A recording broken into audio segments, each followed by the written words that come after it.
Hello everybody, Christian from Treasure Town here, and today we're going to be speaking all about the Hawaii State Quarter.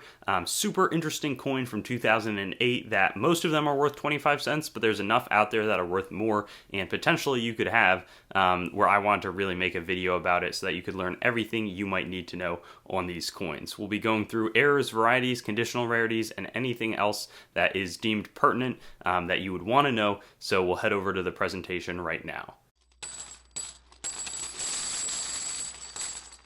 And let's get into this Hawaii quarter, really interesting material, a great design featuring King Kamehameha and some of the ancestry as well as the Hawaiian Islands outline, but you can stop there for the design. There are a few varieties I want to highlight both on the Philadelphia and Denver Mint. Some of the errors are really what I'm looking forward to discussing, especially since 2008 production quality was pretty high, so it's very rare that these errors escaped.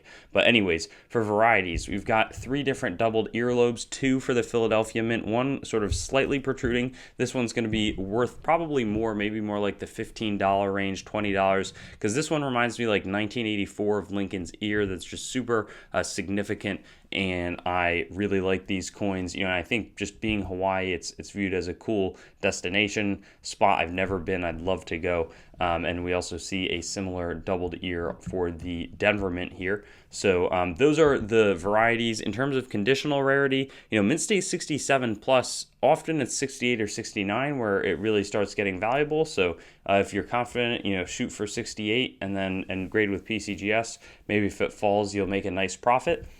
Same thing on the D-Mint quarter, strong valuations across the board. There are the satin finish coins. I generally avoid grading them, but you can, and there is a little bit of upside if you get the sort of specimen 69 grade in either mint mark. I wouldn't do it, but you can. And then same thing on the Clad proof. Technically, there's profit to be made, maybe with the silver proof, but it's really not quite enough. I always like for like grading proofs, I want it to sort of be $300 to $500 before you take too many shots, because it's not like they're super liquid and it's going to cost a fair amount to get them graded. But check this out, one of the craziest clad layer missing coins that I've seen. You know, maybe it didn't quite bond properly. You sort of see an interesting split here, and you know, there's some traces of the sort of outside nickel layer weakness on the other side. This one sold for $1,140. Challenging to see, you know, these coins really where there's, you know, a more interesting clad layer missing as opposed to just fully gone. There's also this partial collar strike. I think normally they're not this valuable, but because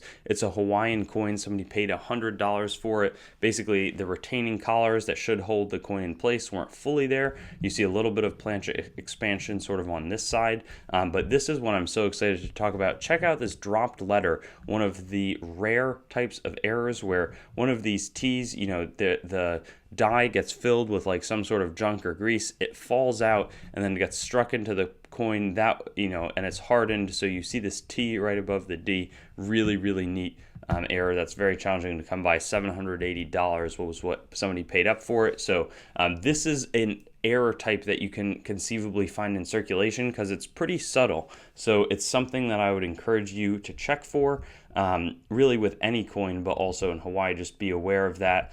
And then of course, you know, any Hawaii coin, you can look for the doubled dies, whether it's on the P or the D. So neat to talk about. Really great coin and design. Excited I could do it, and I'll have other videos, you know, covering all the other state quarter designs. So look out for those if you have questions on a specific coin as well. Thanks for watching the video. I'd encourage you to like the video, comment, and make sure to subscribe to my channel. And I also have Facebook, Instagram, Twitter, and some other social media platforms. You can also go to my main channel website, treasuretownYT.com, to learn more about the channel and sort of stay in contact. I also will eventually host all of these videos on coinsmetalscards.com, which will be both news, marketplace, and coin information. I do have the goal of eventually getting pretty much every US coin, date, mint mark, denomination on the channel with a similar video to the one that you just watched, and that will likely all be hosted there. And then I also have treasuretowncoins.com, which is sort of my coin dealing wing, coin dealing only entity that is a little bit less focused on content production. So thank you so much, and I'll look forward to seeing you on some of my other videos. I also have videos that are not just the date mint mark denomination recap in this format, so you can check some of those out, and I'll have fun seeing you there.